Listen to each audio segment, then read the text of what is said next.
हे पंपे petrol ना मळे मोदी काका पंपे डीजल ना मळे। तो हेलो मित्रों, एक बार फरीथी अमारी यूट्यूब चैनल में तमारुं स्वागत है। तो दोस्तों आ भाईए एवं गीत गायु है कि तमे पण सांभळीने चौंकी जशो। तो दोस्तों हाल में डीजल पेट्रोल नहीं मळतुं तेना उपर आ भाईए जोरदार गीत गायु है अने मोदी साहेब ने पण संभळाव्युं है।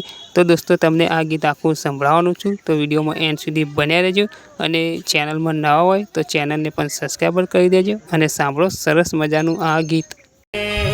और अभी तो रुको, क्लाइमैक्स अभी बाकी। हे डीजल लेवा गयो तो 10 लीटर मांग्यो